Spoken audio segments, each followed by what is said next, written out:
Tokyo, SEOUL Airlines that fly over near the Korean Peninsula have contingency plans should North Korea test another missile.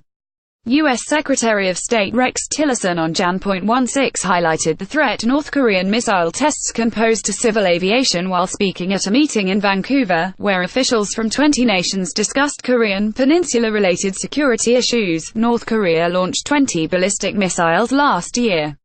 Korean Airlines said it would consider stopping flights from Incheon International Airport, near Seoul, to Guam, a U.S. territory in the Western Pacific, if North Korea moved to fire a missile toward the Micronesian island.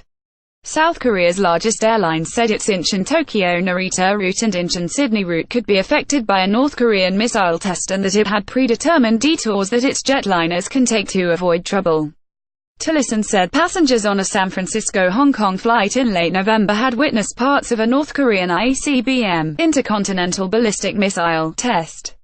Showing a radar map of international flights around the Korean Peninsula, he explained that an estimated 716 flights were due to pass within 280 nautical miles from the point of impact on the day of the launch, according to the Federal Aviation Administration. Tillerson said, the flight, on its way to Hong Kong, was 280 nautical miles from point of impact when it spotted the test. North Korea's willingness to launch missiles at any time presented a threat to people of all nationalities in the region's airspace each day, Tillerson said. Based on its past recklessness, we cannot expect North Korea to have any regard for what might get in the way of one of its missiles. A Japan Airlines spokesperson on Jan.18 said one of its captains had also reported seeing a flashing object in the distance while flying on the day of the missile test in November. The airline said it was difficult to prepare for another test, because there was no saying when one might come and where the missile would be pointed. While route changes must be determined by the control tower to avoid collisions between civilian planes, we will consider options including landing at an alternative airport and returning back to the departure point if a missile is in the vicinity, a Japan Airlines spokesperson said. JAL planes were carrying extra fuel to prepare for such contingencies, the spokesman said. A spokesman for All Nippon Airways, under Anna Holdings, said the company was working closely with relevant authorities and closely monitoring the situation.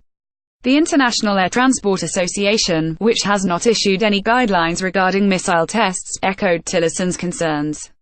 In response to queries from the Nikkei Asian Review, the IATA said it condemned North Korea's ballistic missile launches over and near international air routes.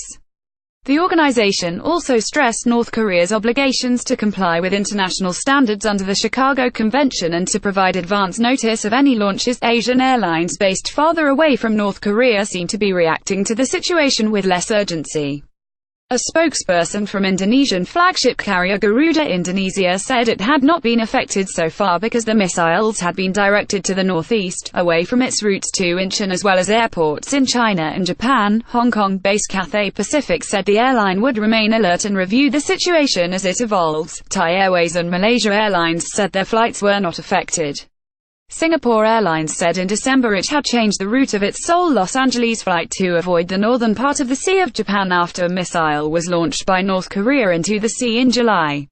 The airline said the current flight path still did not transverse that part of the sea, and assured the company will continue to monitor the situation and will make necessary route changes if required. Nikkei staff writer Juliette Paride in Geneva contributed to this story.